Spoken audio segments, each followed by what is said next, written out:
welcome to this week's video. Now, last night I went to see Robert Cray and his band at the Bexhill Warr Pavillion. Very nice building, a modernist building, which according to Wikipedia is one of the first public modernist buildings in the UK. It's on the south coast of England, about 25 miles to the east of Brighton. And there's Glenn in the video, who you've probably seen in my videos before. I didn't actually sit with him. I bought my ticket separately, but then I told him I was going and he bought a ticket too. We didn't actually sit together, although he thought he'd bought the ticket 2 seats away from me, but unfortunately it turned out there's a row B in the stalls and a row B in the balconies.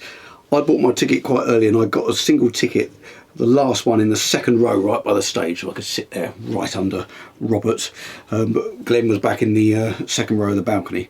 But it's not a particularly big venue, so he still had a good seat. Anyway, you haven't tuned in here to listen to me talking about architecture, so I'm going to start talking about the gig. Now, there was a support act. His name was Edgar Jones.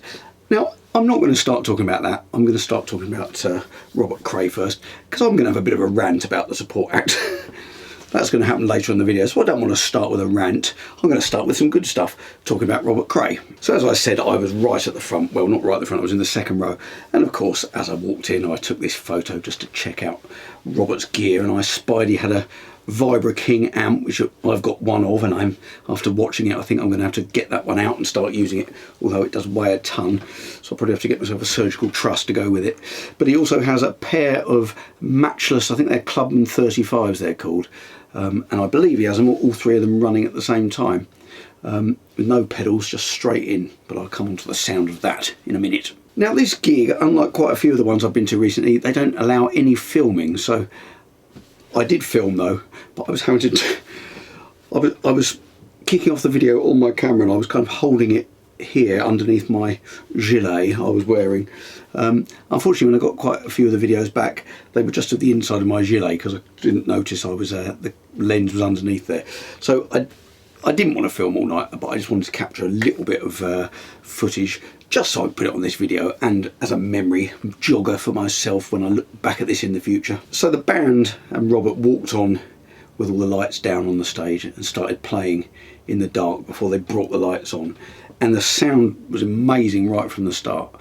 And really the first thing that hit me and was just amazing all through the gig was Robert Cray's voice. I mean, and I read on his website, and this was an interesting quote from Steve Jordan, who produced him, saying that people gravitate towards his guitar playing, but he's one of the best singers I've ever heard. And I have to agree, his singing was just absolutely incredible. I mean, he's 71, it was all high what he was singing.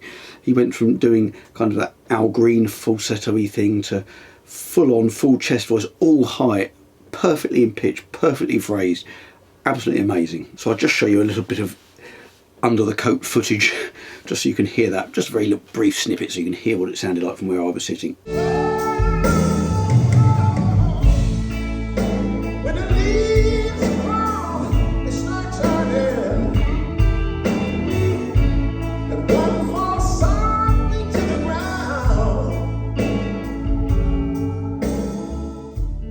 So I've been a fan of Robert Cray since the 80s.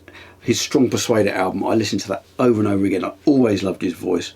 And I always thought his guitar playing was really melodic. I could sing his guitar solos, even though they're kind of bluesy pentatonic ones. There was something melodic about them. I could sing them. They always seemed to be like little tunes, which I didn't find with everything. But I love that album. He did do some of the tunes off that album. Now, I mentioned his guitar playing before. He seems to go straight into the amp. He doesn't have any, well, he's definitely not switching any pedals, and I don't think the guy off stage is switching anything. He's just controlling the sound from the volume knob, and it's a very clean sound. When he really winds it up, you get a little bit of breakup, but not really.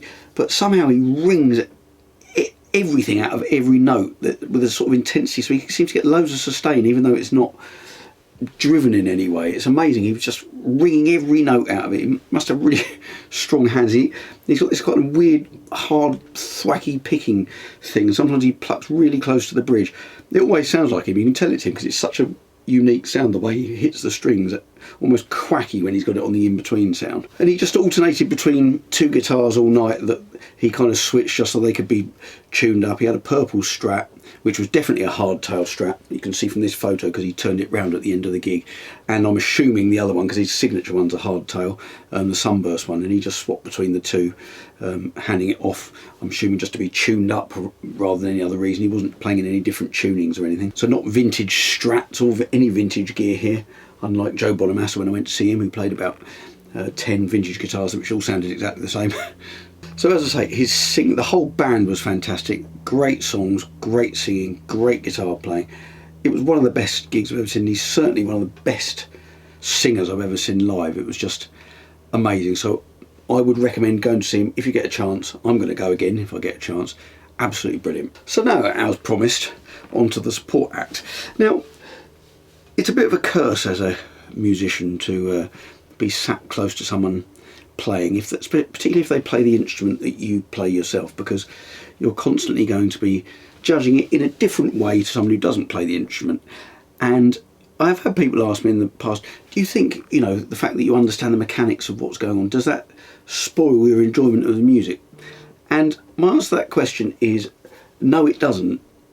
It's complicated. In some ways it enhances your enjoyment of the music. It's like if you're reading a book, if you studied a book, then there's things in it that you wouldn't have noticed if you hadn't studied it. So the more you know about it, the more you can appreciate it. But you can still appreciate it without studying it on a surface level. And I guess that's the same in music. And even if you understand what's happening on stage, you can still appreciate the feeling of it. It's not just, I'm never looking at it going, oh, that's a so-and-so chord, or oh, he's doing this, doing that. It doesn't work like that. I'm still appreciating it in the same way. But as for the support act, he came on with a kind of old-looking Gibson 330, pretty cool looking guitar.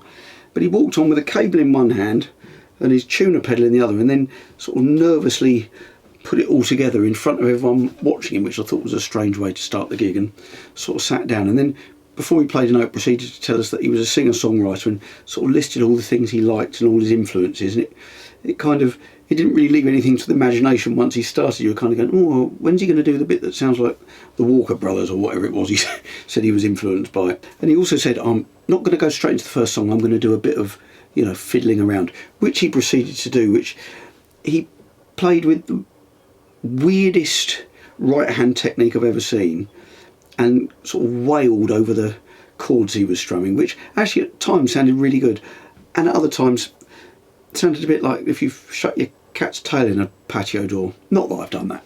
The thing is, what do I know? People enjoyed it. I didn't really enjoy it. He could definitely sing, but I think what put me off was his guitar playing.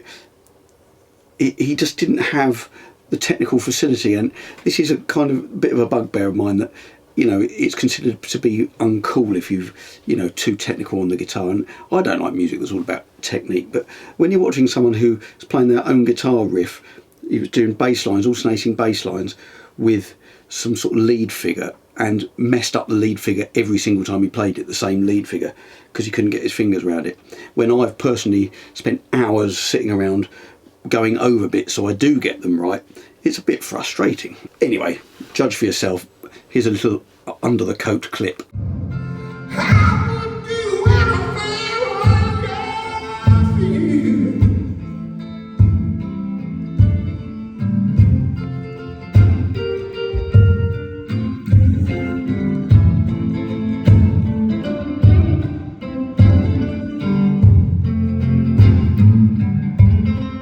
So I think in answer to the question is whether you can appreciate music more if you play it. I think if music's good and it's performed by someone who's a master of their craft, you can appreciate it more because you have more of an appreciation of what's involved. I mean, listening to Robert Cray singing like that and playing like that all night, I know how hard it is because I try and do the same thing myself, and I can't get it as good as he does, and he's 20 years older than me. And it's inspiring to hear someone like that. So I think the answer is yes, you can appreciate music more when it's really good. If it's not so good, maybe you find it more grating and difficult to appreciate.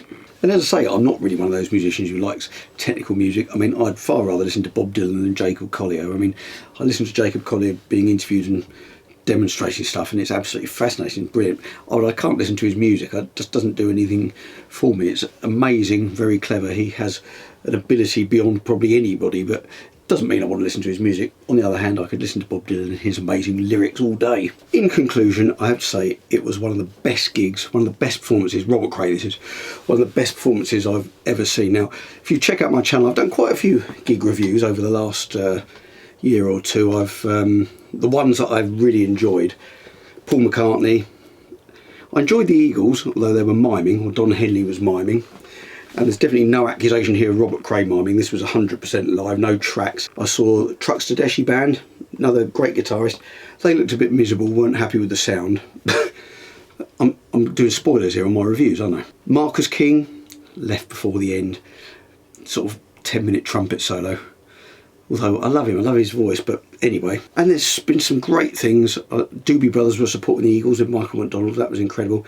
Ashley Campbell, Glenn Campbell's daughter, she was amazing. And actually at the same venue as I saw Robert Cray, another one of the best gigs I've ever been to was Tommy Emmanuel, and I wasn't really particularly bothered about going to that one. I didn't think I was going to enjoy it, but I was completely wrong. It was absolutely unbelievable. But the last gig I went to, another blues gig, another blues guitarist, was Joe Bonamassa. Now I did do a review on that gig, and I have to say, for me, there's no comparison between Robert Cray and Joe Bonamassa. Robert Cray is the real deal. He's singing from the heart. You can see it, you can feel it. There's something about it. I didn't get any of that from Joe Bonamassa. I know it was a bigger room, but you know, Joe Bonamassa turns up with millions of pounds worth of vintage gear that all sounds the same. He's got loads of overdrive on it, and Robert Cray's literally plugged straight into an amp, two fairly new Strats, two fairly new stock amplifiers. Oh, they might not be stock actually, the matchlesses might have something else done to them, but he's got two amps he just plugs straight into. It's all in his fingers.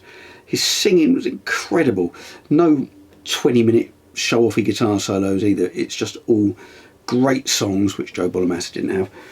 That's the other thing with Robert Cray. I didn't mention this. The songs are great. They're really good, you know, funky, groovy songs with good tunes, good words. So for me, it baffles me why Joe Bonamassa's playing at a huge multi-thousand seat arena, 4,000 seat arena, whatever it is, and Robert Cray's playing in a much smaller venue, a bit further down the coast. For me, I would definitely go and see Robert Cray again. I'm really not fussed about seeing Joe Bonamassa again. But anyway, you can check out my review on that. Well, I hope you enjoyed the video, and I bring out new videos at 7 PM UK time every Friday. And if you check out next week's video, I'm actually going to see Bonnie Raitt tonight. I booked these tickets months ago for the Robert Cray and Bonnie Raitt when I saw them come up on different emails from different venues locally. Booked them in, and then it wasn't until I put the second one in my diary, I was like, oh, that's the night after Robert Cray. So yes, Bonnie Raitt tonight. So my next video shall be about her gig, hopefully. Thanks very much for watching, and I hope to see you next week.